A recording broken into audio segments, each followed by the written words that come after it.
Selamat datang di podcast Konde.co, podcast yang membahas berbagai topik yang relevan dengan kehidupan perempuan, kelompok marginal, dan melakukan interseksi.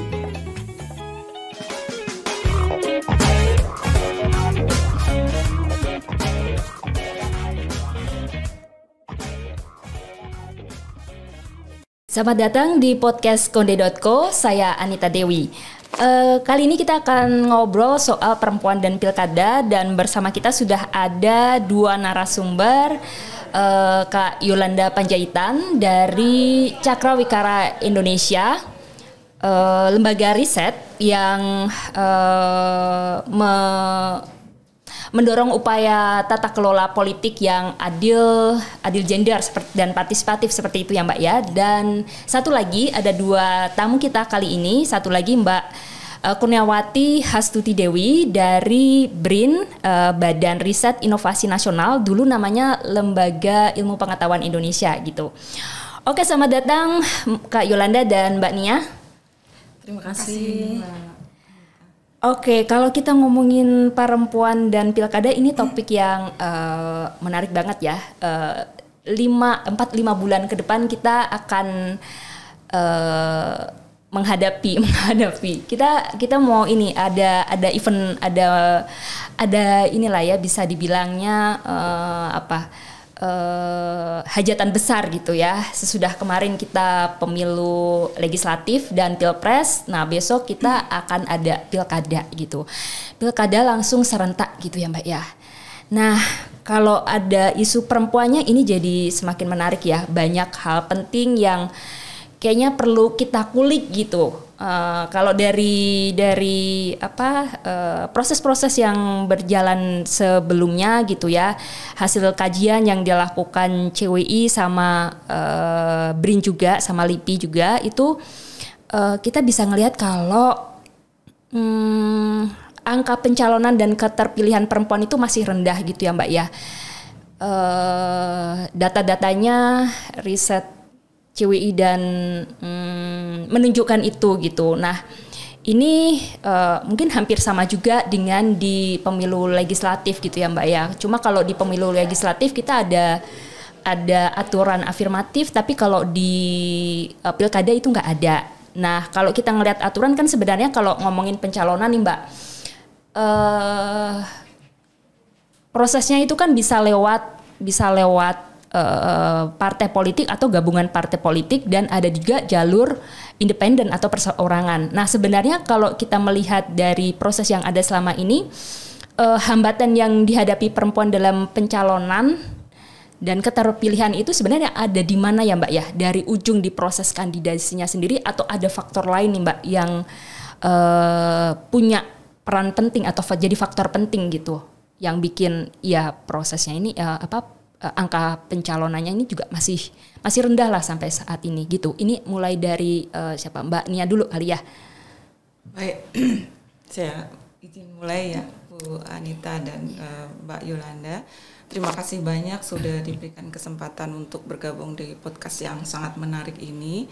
Pertanyaannya juga sangat menarik nih Mbak ya. Jadi sebentar lagi 3 bulan lah kira-kira November ya Mbak, kita akan menghadapi perhelatan pilkada serentak gitu. Namun memang dari berapa kali pilkada kita selalu punya perhatian nih ya ke soal perempuan ya, kenapa masih sedikit gitu ya angka yang terpilih gitu. Nah tadi menyambung pertanyaan dari Mbak Anita ya, kenapa ya masih sedikit angka keterpilihannya gitu. Kalau dari hasil kajian kami di LIPI dan BRIN gitu ya, sekarang berganti nama menjadi BRIN, akar masalahnya itu memang salah satunya di proses kandidasi atau pencalonan gitu ya. Kalau dalam sepengetahuan kami, proses kandidasi itu kan meliputi penjaringan, penyaringan, dan penetapan. Nah kalau misalnya di dalam penjaringan itu memang biasanya hampir semua partai politik itu melakukan penjaringan dari bawah, either survei dari bawah atau kalau ada masukan dari anggota partainya di tingkat kecamatan dan sebagainya. Kemudian penyaringan itu biasanya sudah istilahnya membutuhkan validasi dari pengurus partai di tingkat kabupaten. Bahkan perlu ada lobby-lobby juga dengan pengurus partai struktural di tingkat provinsi gitu. Kemudian penetapan. Nah, di penetapan ini fungsinya adalah sentral kontrol itu ada di partai politik di tingkat pusat. Nah, disinilah menurut kami salah satu yang menjadi titik krusial, karena kan memang kalau dalam kandidasi calon kepala daerah nggak ada affirmative action mulai dari pencalonannya, berbeda dengan di legislatif. Padahal dalam proses lobbying dari penyaringan ke penetapan itu, kalau dari riset kami itu biasanya membutuhkan endorsement dari elit-elit partai politik yang ada di DPW misalnya di tingkat provinsi dan juga pusat. Sementara biasanya calon-calon perempuan potensial itu mereka tidak cukup memiliki jaringan yang bagus di dalam internal struktur partai, kecuali mohon maaf ya, biasanya itu memang pertama dia berasal dari keluarga yang memang politisinya sudah kuat gitu, suaminya atau ayahnya sudah sangat kuat dan lama di situ, sehingga struktur-struktur partai dari tingkat kabupaten, kemudian provinsi dan pusat itu sudah aman lah gitu. Kan tidak semua perempuan memiliki jaringan ke struktur partai untuk mendapatkan penetapan gitu. Jadi menurut saya itu salah satu persoalan yang barangkali perlu diperbaiki dalam proses penyaringan dan penetapan. Nah, mungkin ada baiknya misalnya ya partai politik itu membuat sebuah ketentuan yang lebih pro perempuan gitu. Misalnya kayak di ADART-nya atau aturan partai politik internal itu kayak ya memang membuat endorsement bagi perempuan potensial untuk maju sebagai kader calon kepala daerah gitu. Kalau nggak salah ada beberapa partai politik yang pernah saya wawancara itu, kalau nggak salah PKS itu ada semacam program memang mereka mendukung perempuan yang potensial untuk maju sebagai calon kepala daerah gitu. Kalau tidak ada afirmasi atau positioning dari partai politik sejak proses pencalonan atau penjaringan ya hampir dipastikan perempuan yang nggak punya kekuatan lobbying ke elit struktur partai ya kalah lah, ya kan? Seperti itu sih kalau menurut saya dari proses penjaringan. Oke, artinya nih partai politik punya jadi penentu seperti itu ya Mbak ya dalam proses di kandidasinya di awal gitu. Nah, Kak Yolanda gimana Kak Yolanda melihat fenomena ini ya? Jadi kan disebutkan tadi bahwa jumlah perempuan kepala daerah itu rendah dibandingkan kepala daerah laki-laki. Jadi memang sumbernya itu menurut kami di CWI berawal dari jumlah perempuan yang dicalonkan di dalam pilkada juga jauh lebih rendah dibandingkan laki-laki. Kalau yang dicalonkan sedikit, ya yang terpilih juga sedikit begitu. Dan memang senada sih dengan yang disampaikan oleh Mbak Nia tadi. Mbak Dewi juga Mbak Anita juga sudah menyebutkan bahwa ada jalur pencalonan melalui partai politik dan independen. Perempuan sejauh ini jauh lebih banyak mengambil jalur partai politik untuk maju di pilkada. Dan memang dari partai politik lah hambatan terbesar bagi perempuan baik untuk pencalonan maupun untuk terpilih itu datangnya gitu. Perempuan yang potensial, yang punya jaringan dan basis massa di lokal itu dalam temuan riset CWI terlihat bahwa mereka kerap kali menemui tantangan, menemui penolakan di kepengurusan partai di tingkat lokal, di tempat calon perempuan ini maju gitu ya, mencalonkan diri. Karena biasanya ini yang bukan perempuan dan bukan kader partai ya, terutama yang bukan kader partai, bahkan yang kader partai pun kerap menemui juga penolakan dari pengurus di tingkat lokal, karena biasanya pengurus partai sudah di tingkat lokal ya, di tingkat kabupaten kota itu sudah punya calon sendiri yang akan mereka jagokan, biasanya ini laki-laki begitu. Di dalam riset CWI memang perempuan baik yang kader maupun yang bukan itu yang berhasil terpilih, yang kemudian berhasil mendapatkan tiket pencalonan dari partai di tingkat yang bersangkutan, baik di kabupaten kota maupun di tingkat provinsi, itu ternyata mereka rata-rata punya hubungan yang baik, punya kedekatan dengan pengurus di DPP di tingkat pusat, dengan pengurus partai di tingkat pusat. Karena pencalonan boleh datang dari kepengurusan partai di tingkat lokal, tetapi rekomendasi untuk secara resmi partai mengajukan calon tersebut itu harus datang dari pengurus pusat, DPP di tingkat pusat. Jadi memang hambatan terbesar bagi perempuan untuk mencalonkan diri itu memang datang dari partai politik. Tentu ada tantangan lain, tetapi memang yang kami temukan saat ini hambatan dan tantangan terbesar itu datang dari partai politik sendiri.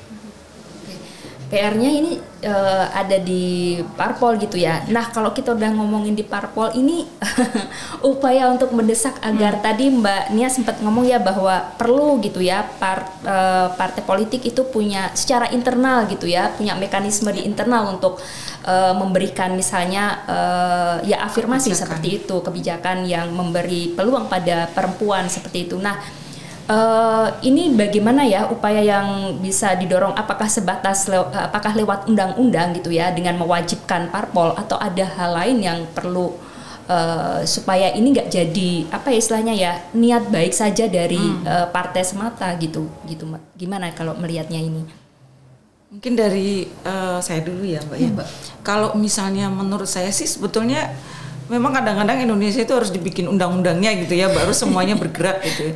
Padahal kayak affirmative action aja kan juga bisa dalam tanda kutip dikelabui gitu kan ya. Tapi memang saya nggak yakin juga kalau itu tidak dibikin semacam memasukkan aturan misalnya endorsement ke calon kepala daerah perempuan yang potensial dalam misalnya undang-undang parpol gitu, apakah yang lainnya mau mengikuti kalau tidak ada endorsement atau satu klausa di dalam undang-undang parpol misalnya. Tapi saya yakin juga lobby-lobby di tingkat dewan juga akan keras ya, karena setahu saya dari beberapa kali diskusi dan riset itu selalu argumennya kan kita tidak pernah melihat by gender ketika kandidasi itu. Yang penting kamu mau perempuan, kamu mau laki-laki, kalau memang potensial mendulang suara bagi kemenangan partai ya itu dicalonkan gitu. Beberapa kali saya wawancara jawabannya seperti itu. Artinya kan kalau misalnya kita tidak bisa advokasi dari sisi regulasi, barangkali agak diturunkan sedikit. Dari beberapa pengalaman riset saya itu memang ada partai politik yang memang secara istilahnya kayak secara awal tuh memang sudah punya keinginan untuk mendorong perempuan ini masuk ke kandidasi pilkada. Tadi sudah saya sebutkan contohnya ya. Menurut informan saya itu juga memang di partainya dia itu memang ada kebijakan yang mendorong kok perempuan potensial untuk maju di pilkada gitu, karena kan nanti kalau dia menang ya yang untung juga parpolnya gitu kan. Tapi kalau misalnya tidak bisa, barangkali adalah memperkuat dari sisi perempuannya itu. Jadi kalau misalnya perempuan itu potensial secara basis sosial, jadi dia sudah kelihatan memang punya kapital sosial yang sangat kuat ya, yang penduduk lokal situ di dapil situ tahulah memang misalnya menyebut nama X, oh memang dia sudah menguasai daerah situ misalnya. Nah itu kan menjadi salah satu daya tarik dari partai politik tersebut ya untuk mengangkat dia sebagai calon dan bisa masuk ke penjaringan misalnya. Jadi kombinasi barangkali antara kebijakan di level internal parpol yang harus didorong gitu, dengan memang parpol sendiri harus menyiapkan kader-kader potensial yang perempuan. Jadi barangkali kayak membuat sekolah kader ya, sekolah kader eksekutif, sekolah kader partai yang untuk legislatif gitu ya. Saya yakin ada beberapa parpol yang sudah melakukan. Setahu saya ada Nasdem, PDIP juga melakukan gitu ya. PKS kayaknya malah sekarang sudah lebih fokus juga menyisir fokus ke kader milenial, malahan mereka perempuan, laki-laki tapi yang milenial. Jadi kombinasi antara dua hal itu ya, internal perubahan mendorong perubahan di kebijakan internal parpol, sama ada pendirian sekolah-sekolah gitu, dan terus juga perempuan potensialnya harus didorong gitu. Makanya selama ini kami di BRIN kan 2-3 tahun ini concern ke empowerment teman-teman women NGOs gitu, karena kami yakin kawan-kawan di women NGOs ini potensial sosial kapitalnya besar, tetapi belum banyak diangkat, belum banyak diberi ruang gitu, karena memang yang bisa akses ke politik elektoral yang berbiaya mahal itu kan ya elit-elit gitu ya. Nah, barangkali perlu dipikirkan juga kawan-kawan Women NGO ini untuk membuat satu jejaring bersama gitu, yang kemudian membuat istilahnya kayak bank data perempuan potensial untuk calon kepala daerah di daerah tertentu gitu. Itu hanya ide yang barangkali bisa didiskusikan gitu kalau dari saya. Oke, menarik Mbak. Tapi sebenarnya ada kemungkinan atau ada peluang nggak sih ya buat perempuan-perempuan dari grassroots misalnya untuk masuk atau lewat jalur independen misalnya, peluang itu ada nggak ya? Kalau dari data-data itu kan sedikit sekali ya yang mencalonkan lewat jalur independen dan terpilih kayak gitu. Nah ini gimana nih Kak Yolanda melihatnya gitu? Jadi kalau kita lihat ya, Mbak Anita sudah sebut bahwa memang jauh lebih sedikit ya Mbak Nia jumlah calon perempuan dari jalur independen. Karena biar bagaimana kita dihadapkan pada fakta bahwa perempuan di dalam politik itu jauh lebih terbatas pengalamannya, terutama ya pengalaman berpolitik dibandingkan laki-laki. Dalam hal ini dalam konteks ini maka penting mendapat dukungan partai. Jadi mesin partai itu bekerja pada saat proses pencalonan, kampanye dan seterusnya. Walaupun sebenarnya dari data CWI pada saat kampanye pun sebenarnya calon perempuan itu banyak pakai relawan sendiri. Mereka membentuk organisasi relawan sendiri dan bentukan mereka sendiri inilah yang justru banyak bekerja gitu karena mereka langsung turun ke akar rumput. Nah, memang di sisi lain partai politik juga pragmatismenya sangat tinggi.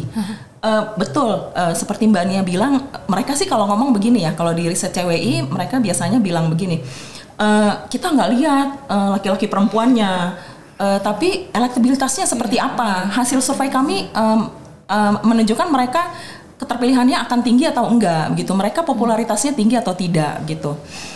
Tapi lagi-lagi kan memang yang sudah punya pengalaman lebih gitu ya, punya skill di dalam politik yang lebih baik itu kan biar gimana politisi laki-laki gitu. Semata karena perempuan potensial itu belum mendapatkan kesempatan. Semata-mata karena itu. Nah, dalam hal ini revisi di dalam undang-undang partai politik tentu baik ya, karena afirmasi sampai saat ini ada di dalam kepengurusan partai politik dan pencalonan legislatif. Tentu akan baik kalau bisa memasukkan afirmasi untuk kepemimpinan perempuan di tingkat daerah.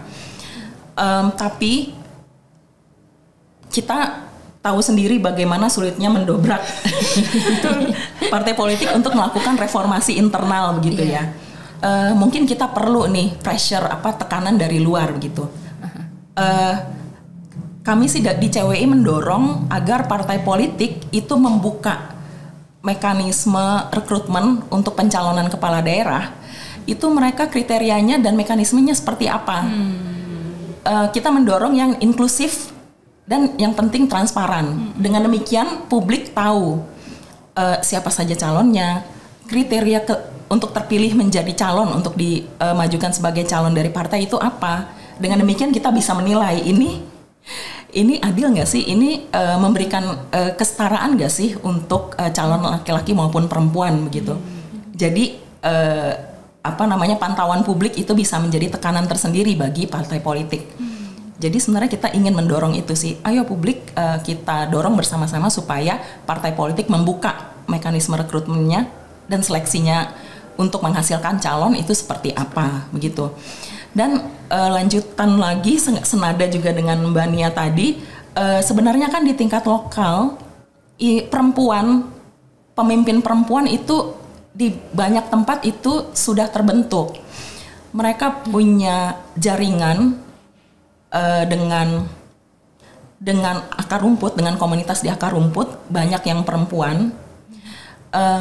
Mereka punya kerja-kerja nyata di tingkat lokal. Jadi partai politik sebenarnya menurut saya alasannya tidak kuat kalau bilang kami cari calon perempuan sulit gitu. Karena kita kok datang ke berbagai tempat di Indonesia, ketemu aja begitu komunitas-komunitas dengan pemimpin perempuan yang memang punya kapabilitas untuk memimpin dan tahu persis masalah dan isu-isu masyarakat lokal gitu. Dan tapi lagi-lagi tadi juga udah disebutkan oleh Mbak Nia, mereka tidak kemudian karena berbagai faktor begitu ya, tidak masuk ke ranah elektoral, tidak masuk ke, menurut mereka nggak mau masuk politik begitu.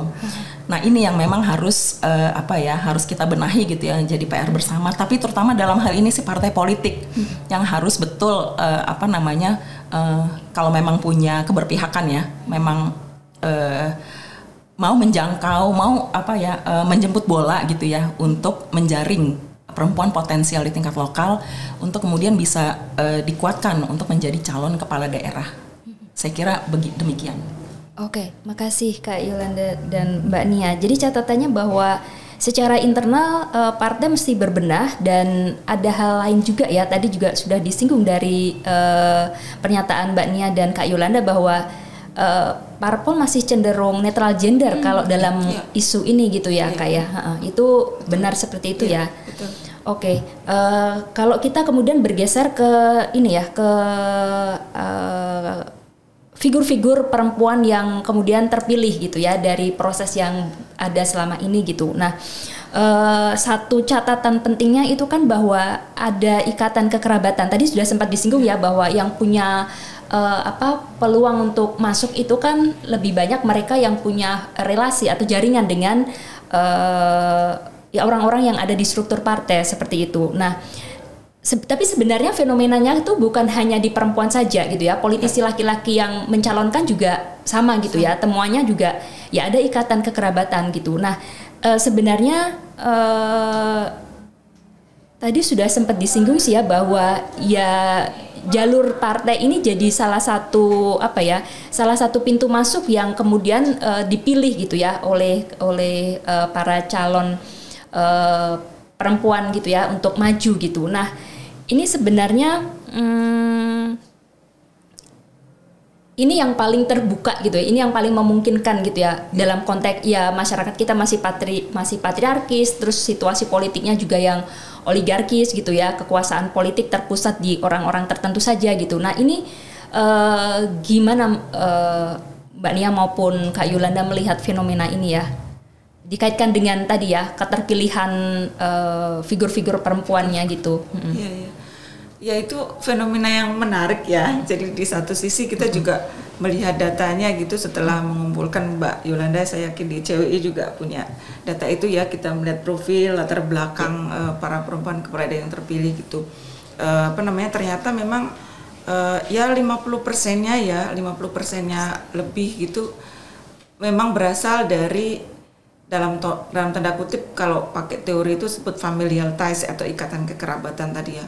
Kalau dalam studi mengenai kepemimpinan perempuan di Asia Tenggara maupun Asia Selatan, memang dalam risetnya itu disebutkan bahwa kecenderungan para perempuan eksekutif di Asia Selatan maupun Asia Tenggara itu yang menjadi pemimpin tuh karena familial ties itu. Jadi karena mereka punya hubungan kekerabatan dengan laki-laki yang sudah lebih prominent dalam politik, jadi ayahnya lebih dulu menjadi politician yang kuat atau suaminya lebih dulu, kemudian istrinya adalah berikutnya gitu. Di satu sisi memang para sarjana itu mengatakan dalam konteks politik yang sangat maskulin, tadi ya Mbak Anita menyatakan patriarkal gitu ya, itu para perempuan ini bisa maneuvering situation gitu loh, jadi memanfaatkan koneksi familial ties itu untuk survive dalam struktur politik yang maskulin gitu. Jadi bagi sebagian sarjana mengatakan ini nggak apa-apa gitu, itu kan bagian agensi dari perempuan itu gitu. Jadi kita jangan melihat perempuan ini bagian dari politik dinasti aja, tapi bagaimana mereka maneuvering gitu. Itu sebagian sarjana bilang gitu kan. Tapi sebagian lagi ketika kita melihat potret besar demokratisasi gitu ya, apalagi Indonesia gitu ya, setelah post reformasi kan kita melihat oligarki yang makin menguat dan sebagainya.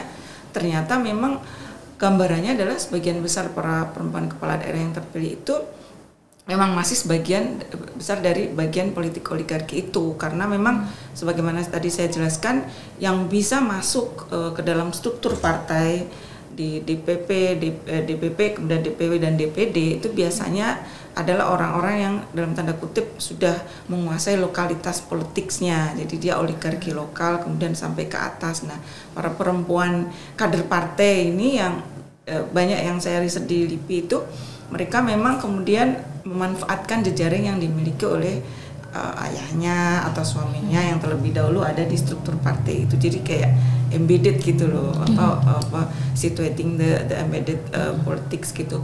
Jadi ya di satu sisi kita melihat perempuan itu bisa survive dalam kondisi politik maskulin, which is good. Tapi di sisi lain juga kita melihat ada PR nih untuk demokrasi Indonesia gitu kan. Karena kita melihat di bawah itu kan sebenarnya banyak perempuan potensial ya, Mbak Yolanda ya. Tetapi memang lagi-lagi ini juga persoalan politik elektoral yang berbiaya mahal, ya kan? Kita semua sudah tahu bagaimana kontestasi pilkada itu juga perlu biaya yang mahal sekali gitu ya. Ya hampir semua juga menggunakan kapital material gitu kan. Kalau memang kecuali ibunya itu di satu daerah itu memang sudah sangat dikenal dan masyarakat sudah sangat paham, dia akan ditarik oleh partai politik untuk menjadi calon dan mungkin tidak perlu banyak keluar biaya yang cukup besar misalnya. Saya buktikan misalnya ketika di Singkawang, saya pernah riset di Singkawang itu ada Ibu Chai Chume, perempuan etnis Tionghoa pertama kali yang muncul di Singkawang. Itu memang beliau munculnya awalnya dari anggota DPRD selama kalau nggak salah 2 periode. Kemudian memang kalau Singkawang kan memang secara etnisitas kan mendukung ya, beliau kan dari etnis Chinese, jadi beliau memanfaatkan sentimen politik identitas, which is good karena kan memang di situ mayoritas etnis Chinese. Kemudian beliau juga memainkan politik equilibrium, keseimbangan, karena dia mengambil wakilnya adalah Malay atau Muslim gitu. Jadi saya melihat bagaimana sebetulnya dan dia awalnya istilahnya bukan dari elit gitu loh, kan dia bukan dari elit Ibu Chai Chume ini sebetulnya bukan politik dinasti ininya ya, politiknya. Iya, bukan beliau adalah ya awalnya ibu rumah tangga biasa tapi punya pendidikan yang cukup bagus. Kemudian beliau aktif di komunitas etnis Tionghoa lokal. Kemudian dilihatlah ternyata memang secara kapasitas oke gitu, akhirnya masuk pengganti antar waktu dulu tapi kemudian terus terpilih menjadi anggota DPRD. Nah, naiklah popularitasnya dan itu menjadi salah satu istilahnya ini potensial nih ibu ini gitu. Jadi itu menjadi salah satu contoh bagaimana perempuan yang awalnya itu bukan dari elit partai itu juga bisa menang gitu. Jadi itulah yang menjadi PR kita kan, bagaimana kita mungkin media juga ya, media supaya juga berpihak lah ke perempuan-perempuan yang potensial di daerah-daerah, coba di blow up lah gitu, dinaikkan lah gitu, karena bagaimanapun juga peran media itu penting kan untuk naikkan popularitas seseorang dan seterusnya. Kita punya banyak contoh lah di Indonesia ini, saya mau nyebutkan tapi nggak enak nih. Jadi maksudnya saya garis bawahi juga peran media gitu, bagaimana supaya attention-nya tuh jangan melulu ke kawan-kawan yang memang sudah established gitu loh. Carilah, naikkanlah yang perempuan-perempuan potensial di daerah yang saya kira juga perlu untuk dikasih porsi gitu. Oke. Kayaknya Mbak Yolanda kayaknya ada sesuatu yang wow ya, langsung Mbak. Langsung nyambung aja. Di riset CWI juga kami waktu itu meriset 8 daerah. Ada yang di tingkat provinsi, ada yang tingkat kabupaten dan kota. 8 tempat ini semuanya di Pulau Jawa memang. Nah, yang kami identifikasi dari latar belakang kepala daerah di 8 daerah ini, itu latar belakangnya ada yang dari birokrasi, ada yang kader partai, ada yang pengusaha, ada yang profesional. Nah, memang ada 2 yang kami identifikasi punya kekerabatan. Mereka adalah istri dari kepala daerah sebelumnya, gitu. Di 2 daerah. Dan pada saat masa jabatan suaminya selesai, langsung mereka yang melanjutkan. Cuma kami menemukan ada hal yang menarik. Yang pertama bahwa perempuan kepala daerah ini ternyata mereka sudah punya pengalaman jauh sebelumnya. Mereka punya pengalaman yang panjang bersentuhan dengan dunia politik. Bahkan wali kota Batu itu pada saat menjadi kepala daerah memang dari partai PDIP ya, tapi sebelumnya Ibu Dewanti itu sudah pernah menjadi anggota PDIP. Beliau adalah anggota PDIP dan pernah menjadi anggota DPR waktu itu, memang di ujung masa Orde Baru ya menuju reformasi. Jadi memang sangat panjang pengalaman ibu tersebut, bahkan jauh melebihi pengalaman suaminya di dunia politik begitu. Dan terbukti pada saat menjadi kepala daerah, menjadi wali kota, beliau bisa mengegolkan kebijakan yang waktu masa jabatan suaminya itu gagal dilakukan, Mbak. Jadi pada saat apa itu Mbak kebijakan? Ini pasar, realokasi pasar, betul. Pada masa Ibu Dewanti lah itu bisa dilakukan, yang sebelumnya di masa jabatan suaminya itu alot prosesnya gitu, sulit diwujudkan. Kemudian Bupati Purwakarta juga begitu. Ternyata beliau punya pengalaman yang panjang juga, berasal dari keluarga politik, memahami lika-liku internal partai politik dan seterusnya. Dan pada saat menjabat, dia punya pendekatan yang berbeda dari suaminya di dalam bagaimana berinteraksi dengan publik. Kalau suaminya mengambil pendekatan yang mungkin lebih ketat atau konfrontatif begitu ya, sementara Ibu Ane itu lebih bisa persuasif dan akhirnya berhasil dekat dengan kelompok-kelompok masyarakat yang sebelumnya tidak dekat lah begitu ya. Nah, terkait dengan politik kekerabatan ini, memang kalau ini adalah masalah di dalam demokrasi karena dia menciptakan ketidaksetaraan di dalam kompetisi elektoral, itu kan masalah mendasar ya di dalam demokrasi.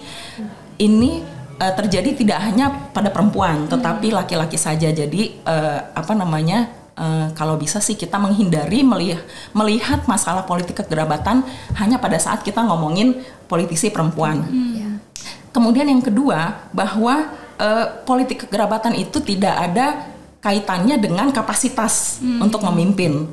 Jadi politisi yang datang dari ikatan kekerabatan, ada yang capable, ada yang enggak juga gitu, dan itu terjadi di laki-laki maupun perempuan gitu. Poinnya adalah politik kekerabatan sebenarnya tidak ada kaitannya dengan kapabilitas atau kemampuan seorang politisi untuk memimpin. Nah, masalahnya kalau ini terjadi pada politisi perempuan, media kemudian memblow up begitu. Begitu seorang politisi perempuan atau kepala daerah atau caleg atau anggota legislatif perempuan itu dari ikatan kekerabatan, yang disorot itu, wah ini nih dinasti dari keluarga ini. Capnya adalah tidak mampu. Itu yang selama ini salah kaprah yang terjadi. Laki-laki hampir nggak ada. Betul Mbak, laki-laki dibegitukan juga nggak begitu. Ada ketidakadilan di situ. Intinya sih itu catatan CWI mengenai politik kekerabatan. Setuju juga dengan Mbak Nia bahwa media di sini punya peran penting. Itu tadi, di dalam memberitakan politisi perempuan itu masih sangat masih sangat bias gender, ya sangat bias.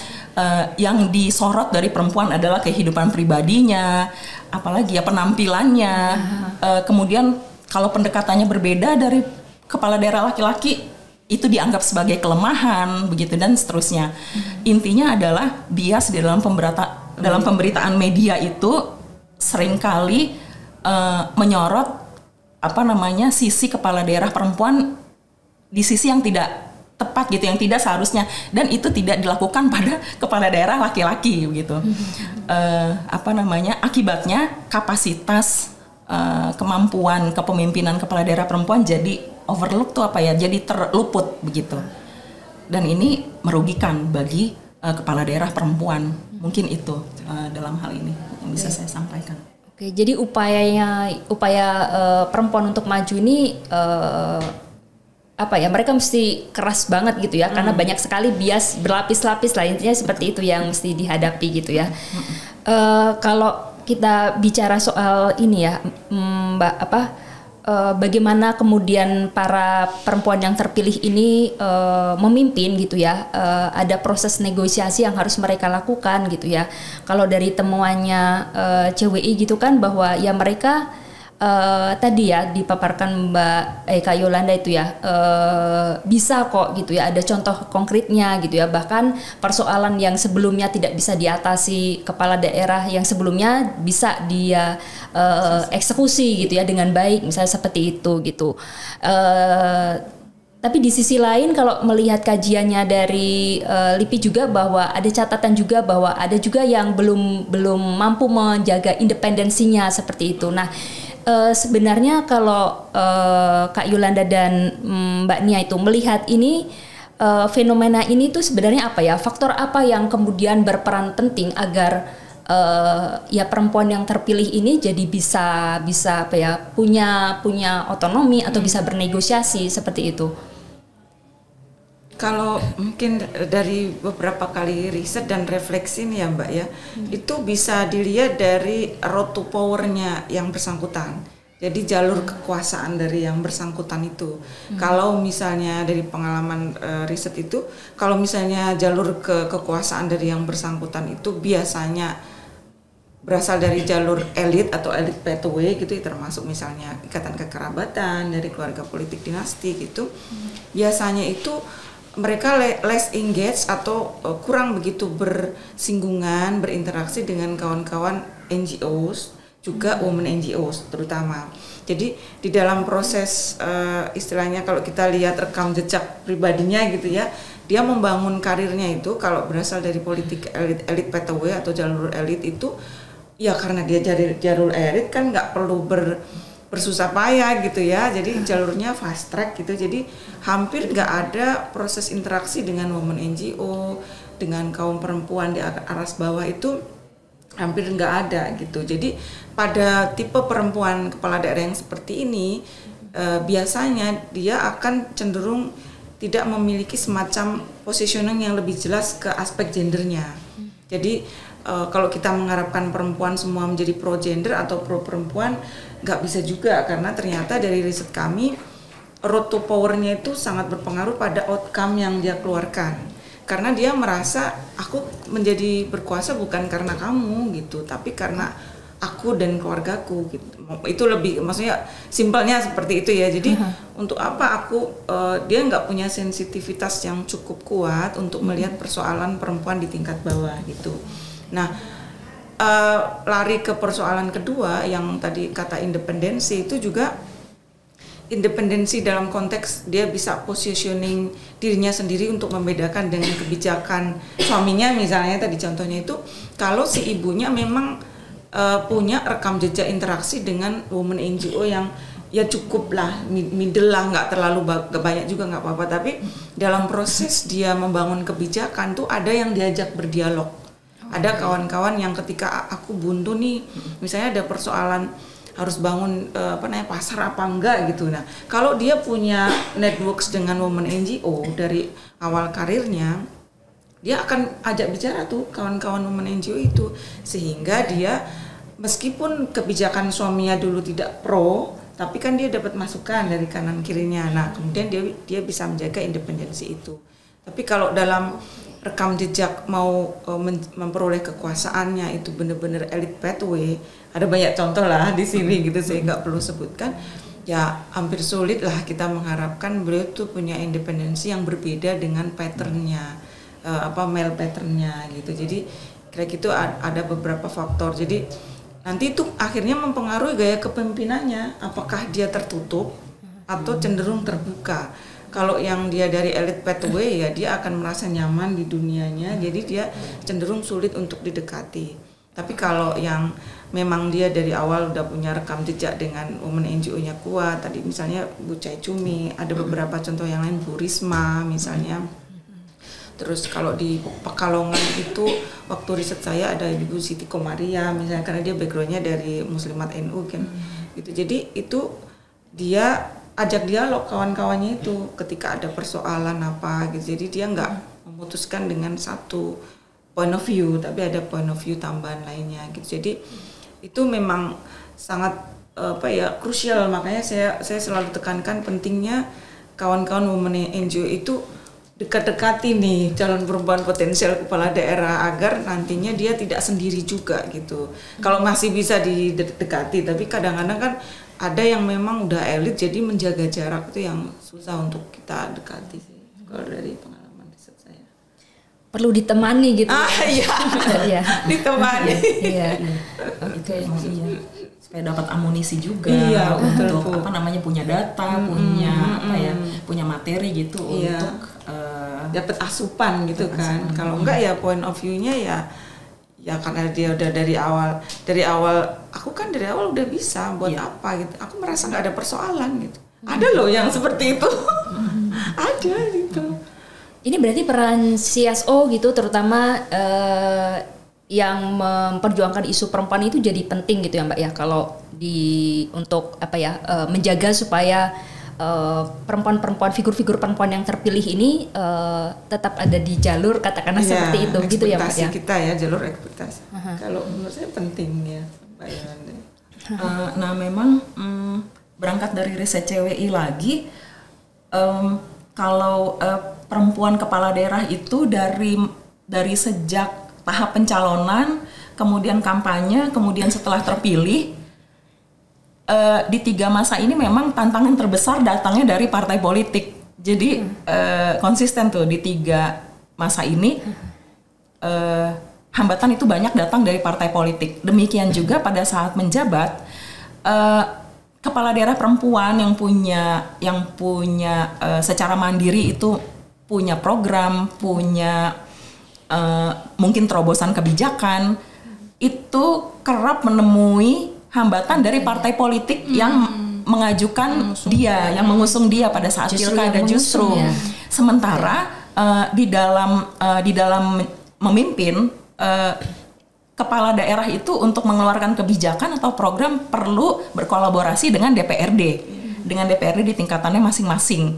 Nah, kepala daerah perempuan yang punya program atau kebijakan yang mungkin dianggap berbeda atau tidak sejalan dengan kepentingan partai politik yang ada di DPRD, ini seringkali menghadapi tentangan gitu. Dalam riset CWI ini ditemui misalnya di Bupati Jember sama Wali Kota Surabaya waktu Bu Risma gitu. Itu memang keras sekali tentangan dari partai politik, bahkan dari partai politik pengusungnya sendiri pada saat harus berkolaborasi menghasilkan satu kebijakan atau perda dengan di dalam kaitannya kolaborasi kepala daerah dengan DPRD begitu. Jadi dalam hari ini lagi-lagi partai politik juga harus didorong dukung kepala daerah perempuan yang sudah kamu usung itu begitu, supaya saling mendukung gitu kepala daerahnya dengan partai yang ada di DPRD. Itu sih.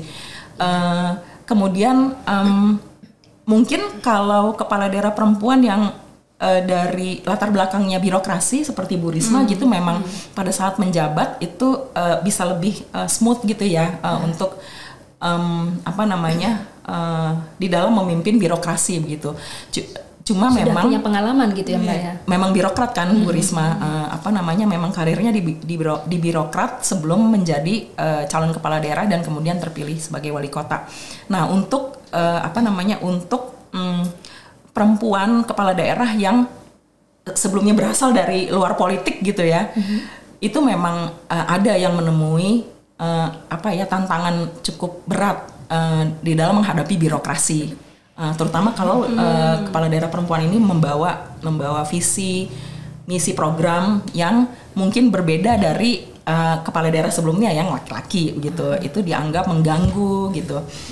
Birokrasi mengganggu status quo, birokrasi tidak terima, terutama pada saat kepala daerah perempuan itu mencoba menerapkan, kepala daerah perempuan tuh rata-rata yang kami temui di riset CWI itu mencoba selalu setia pada peraturan dan prosedur yang berlaku. Kan meminimalisir risiko ya, karena kan posisinya sebagai perempuan sebenarnya rentan gitu.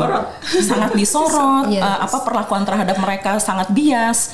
Dengan demikian mereka berupaya supaya ada di jalur yang benar, dalam artian sesuai dengan peraturan, sesuai prosedur yang berlaku begitu. Dengan demikian ini meminimalisir gugatan begitu ya. Kan saya sudah melakukan sesuai dengan peraturan, dengan aturan dan prosedur yang memang berlaku begitu. Nah, pada saat ini dilakukan itu banyak banyak resistensi. Itu bisa datang dari dalam birokrasi sendiri. Mungkin kira-kira gitu sih tantangan bagi kepala daerah perempuan pada saat menjabat. Oke. Cukup pelik juga ya khususnya gitu. Kalau kita sudah punya gambaran ya yang dihadapi perempuan ketika memimpin gitu ya, ketika dia memimpin dengan gaya-gaya pola-pola kepemimpinannya gitu ya, ketika dia ada di posisi pengambil kebijakan seperti itu. Nah, kalau melihat ke depan ini sebenarnya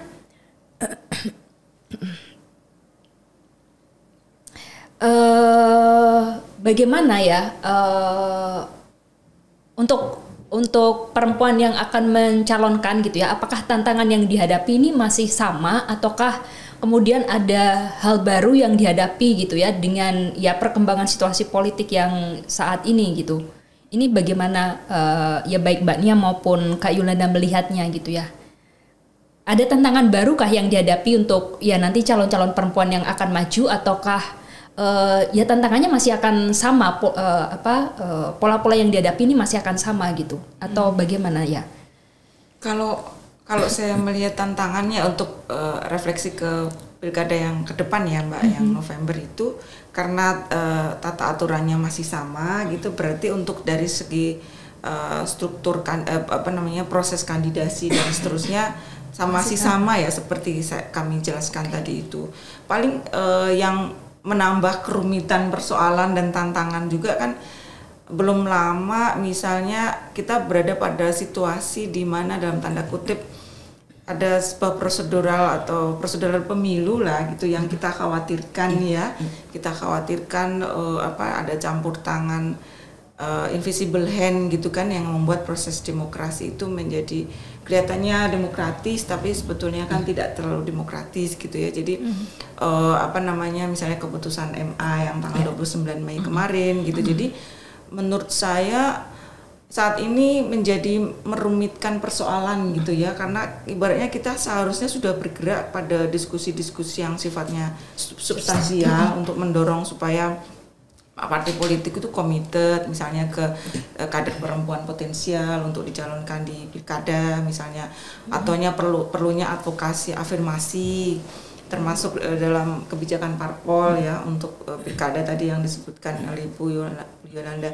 Tapi karena ada persoalan seperti ini kan akhirnya energi kita, media semua masuknya ke situ. Bagaimana melihat gurita politik dinasti itu sepertinya berusaha melanggengkan dan masuk kemana-mana gitu dalam struktur tata kelola pilkada juga gitu. Jadi itu yang pertama membuat energi kita juga harus fokus ke situ ya, karena kan bagaimanapun juga demokratisasi kan harus dikawal misalnya meskipun udah di top ya. Jadi kita sebagai masyarakat sipil yang di luar itu kan mau nggak mau ya harus bisa bergerak dengan cara yang berbeda. Nah, yang kedua juga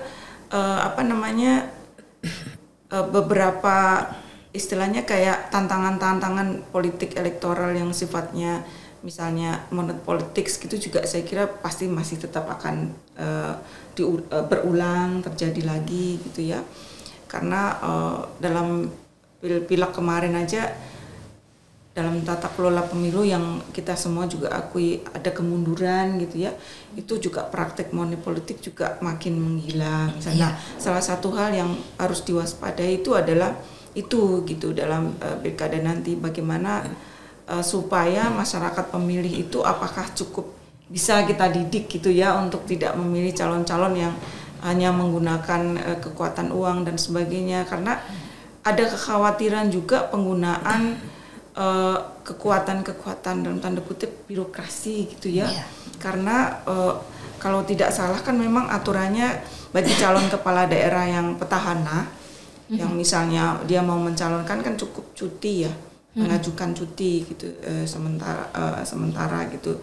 Artinya kan sebelum cuti kan dia bisa menggunakan daya guna sepenuh-penuhnya misalnya untuk mendukung kemunculan dia lagi berikutnya. Nah, jadi persoalan-persoalan kekhawatiran dalam kondisi kekinian ini loh Mbak yang membuat makin gloomy gitu ya persoalan ini gitu. Dan saya yakin dalam konteks itu apa ada yang memikirkan persoalan perempuan dalam pilkada gitu, karena kayaknya kan arus besarnya kan lebih ke gimana kita berusaha jangan sampai terlalu melenceng lah demokrasi Indonesia. Cuman dalam kondisi yang gloomy itu ya kita tetap harus berusaha untuk mendorong munculnya para perempuan-perempuan yang potensial di tingkat lokal itu. Saya lihat di beberapa daerah sudah muncul sih perempuan-perempuan potensial gitu yang muncul di tingkat lokal. Ya kalau dari bahasanya Bu Yolanda tadi ya, kalau dalam bahasa netral ya kalau memang dia berasal dari politik kekerabatan ya mungkin nggak apa-apa, karena kan tidak ada hubungan antara politik kekerabatan dengan kualitas tadi, karena itu juga bisa terjadi sama laki-laki kan gitu. Jadi ya mungkin dalam beberapa bulan ini mari kita lihat gitu berapa calon perempuan yang masuk ke dalam bursa itu dan dilihat profilnya seperti apa, seperti itu. Dan barangkali saya menggarisbawahi peran media ya, supaya juga tidak terlalu habiskan energi fokus ke soal peranata pemilu yang memang kita udah uncontrollable, susah ya, udah keputusan MA misalnya, tapi mungkin kita fokus ke soal berapa sih calon perempuan yang dicalonkan gitu, terus profilingnya seperti apa, highlighted bagian-bagian yang lebih substansial, misalnya dia itu punya kontribusi apa selama ini kayak gitu. Saya lihat ada figur-figur yang menarik juga di tingkat-tingkat lokal yang mulai muncul gitu, yang berbeda dengan pilkada sebelumnya gitu. Saya kira itu kalau saya. Kak Yolanda gimana? Iya, nyambung dari Mbak Nia, memang yang terjadi di tingkatan nasional ya, di politik di tingkat nasional itu kan memang menunjukkan betapa semakin seriusnya penggunaan mekanisme dan prosedur demokratis untuk menghasilkan keputusan atau kebijakan yang tidak demokratis gitu ya. Jadi tangannya lembaga-lembaga negara ini dipakai untuk menghasilkan keputusan atau kebijakan yang menguntungkan sangat segelintir pihak tertentu gitu. Yang kelihatannya mekanisme demokratis tetapi menghasilkan sesuatu yang merugikan publik, merugikan masyarakat banyak. Kemudian juga kalau tadi Mbak Nia menyinggung birokrasi juga, itu tidak bisa dipungkiri, apalagi kalau ada calon yang merupakan petahana sebelumnya. Kemudian satu lagi pihak yang harus diwaspadai ya penyelenggara pemilu. Kalau kita lihat KPU di pemilu legislatif dan Pilpres 2024 itu juga banyak masalah di dalamnya ya, terutama salah satu yang penting adalah di soal pencalonan dan di soal penghitungan suara begitu. Nah ini mungkin akan menambah tantangan yang lebih berat terutama untuk politisi perempuan gitu nanti di dalam pilkada serentak di bulan November nanti begitu. Ya sebelumnya juga ditemui gitu masalah dengan penyelenggara pemilu, tetapi dengan presiden yang ada di tingkat nasional ini kita nggak tahu nih nanti gimana apakah terreplikasi di tingkat daerah gitu dalam tingkatan yang dalam level yang lebih serius gitu, lebih parah gitu. Jadi makin banyak atau mungkin intensitasnya gitu ya yang makin yang meningkat tantangan bagi bagi politisi perempuan. Nah, di dalam konteks ini dengan perebutan kekuasaan yang begitu sengit di tingkat nasional, ada kemungkinan partai politik juga makin pragmatis di tingkat lokal gitu, di tingkat daerah. Boro-boro mikirin bagaimana memajukan atau menguatkan perempuan potensial untuk bisa jadi calon kepala daerah begitu. Padahal di masyarakat sipil, di akar rumput itu sudah bertumbuhan perempuan-perempuan potensial yang punya basis massa, punya jaringan di tingkat lokal dan sangat memahami persoalan lokal yang mungkin mereka ini ideal untuk menjadi kepala daerah. Nah, bagaimana caranya di tengah pragmatisme dan sulitnya menekan partai politik ini, gimana sih caranya mereka bisa terbuka gitu loh, menjaring perempuan-perempuan potensial yang bertebaran di tengah warga masyarakat ini begitu. Jadi memang mungkin ya tantangannya lebih berat ya bagi perempuan di dalam kontestasi pilkada 2024 ini. Oke. Agak gloomy ya, tapi gini Mbak, kalau ini terakhir ya, ada catatan nggak Mbak? Tadi kan sudah muncul ya bahwa ada money politik yang kemungkinan juga akan kuat, lalu penggunaan birokrasi gitu ya untuk proses-proses pemenangan dan situasi-situasi terakhir tadi disinggung Kak Yolanda ya, bagaimana mekanisme demokratis itu justru dipakai untuk menghasilkan kebijakan yang tidak demokratis gitu. Sebenarnya kan dulu di dorongan untuk melakukan pilkada langsung itu kan salah satunya untuk ya menghindari hal-hal seperti tadi yang disebutkan gitu. Hanya saja sekarang sampai saat ini situasi yang dihadapi itu masih sama gitu. Nah ini apakah ada catatan terkait sistem politik atau mekanisme yang digunakan atau bagaimana nih Kak melihatnya? Kalau saya catatannya, kalau saya tetap mendukung pilkada langsung ya Mbak, maksudnya jangan disalahkannya ke sistemnya, maksudnya sistem pilkada langsung itu jelas memberikan struktur kesempatan yang lebih besar dibanding pada masa sistem pemilihan kepala daerah melalui DPRD. Karena dari riset saya dan disertasi saya juga awal kemunculan kenapa saya melakukan riset untuk S3 saya itu adalah naiknya angka perempuan kepala daerah yang terpilih sejak adanya pilkada langsung dibandingkan pada masa pemilihan lewat DPRD. Kenapa begitu? Karena dengan pilkada langsung itu memberikan kesempatan pada siapa saja yang memenuhi syarat baik perempuan atau laki untuk hadir dalam electoral competition gitu. Kalau dulu kan harus lobby dulu tuh di DPRD gitu yang hanya orang-orang tertentu dan tertutup. Sementara sekarang siapapun yang tadi punya popularitas, elektabilitas tinggi bisa mencalonkan diri.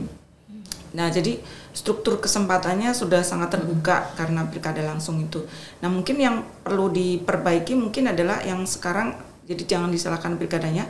Yang harus diperbaiki adalah mungkin menurut saya dua sisi ya. Pertama dari mungkin aktor utamanya dari pencalonan itu parpol tadi kan balik ada lagi. highlight gitu kan, kebijakan internal didorong gitu, atau kalau perlu dibikin klausa di dalam undang-undang parpol ya supaya ada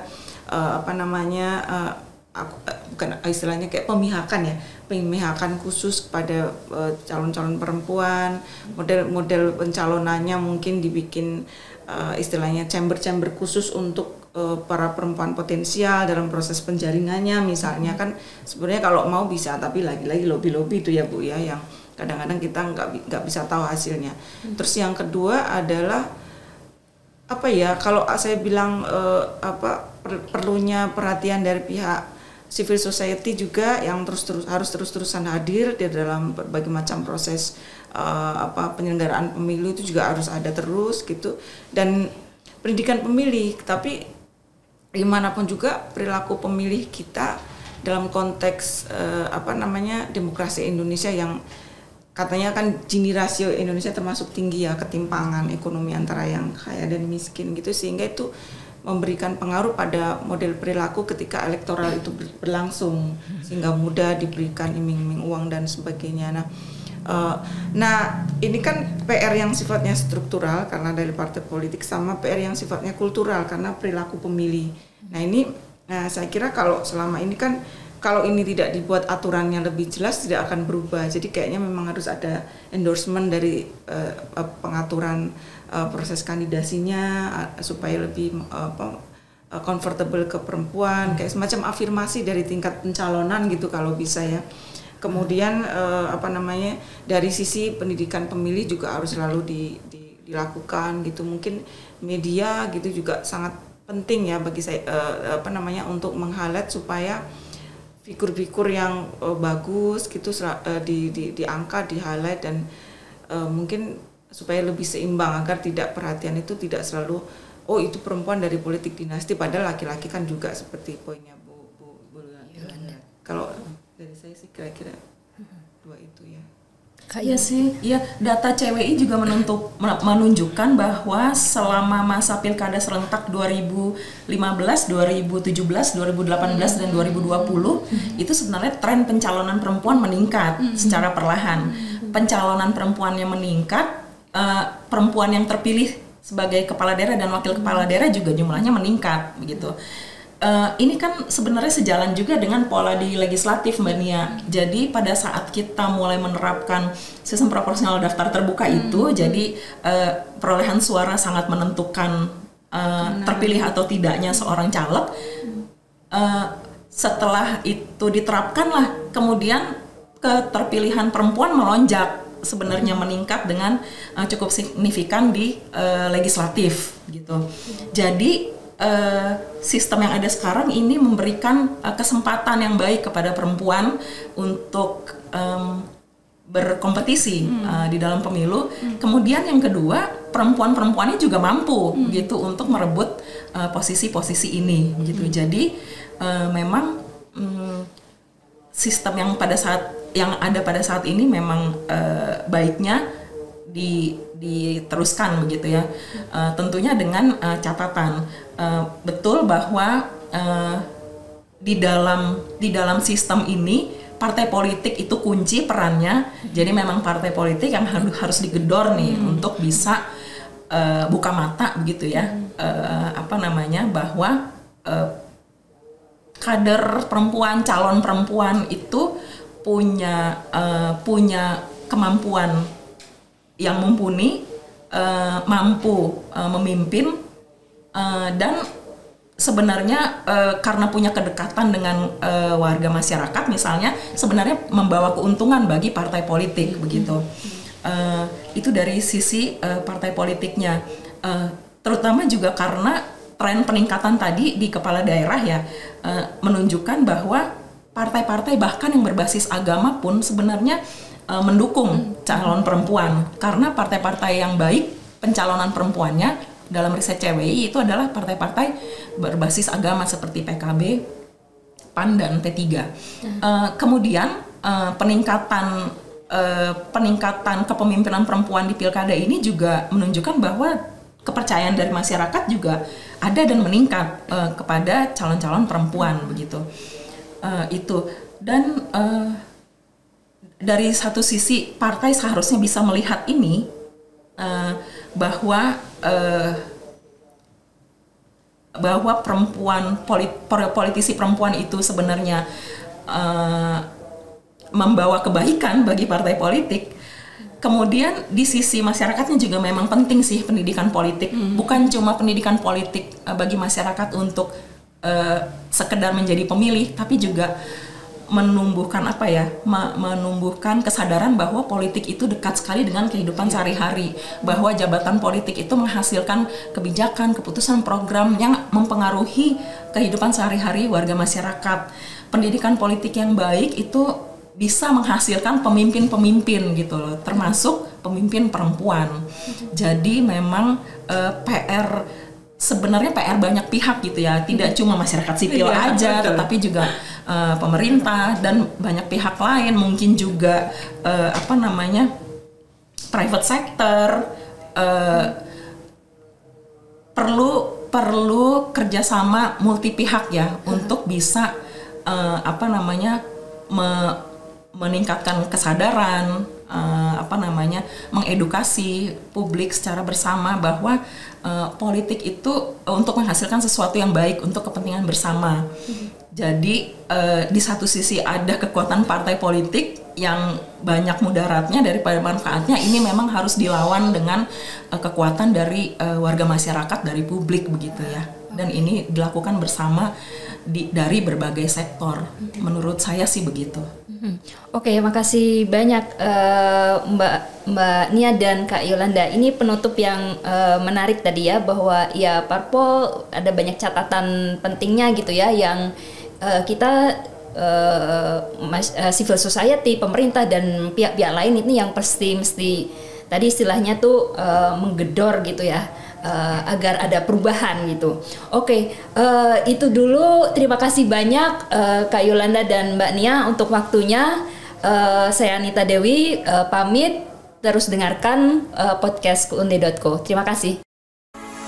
Terima kasih sudah mendengarkan dan mari bergabung dalam perjalanan kami untuk menyediakan platform bersuara bagi mereka.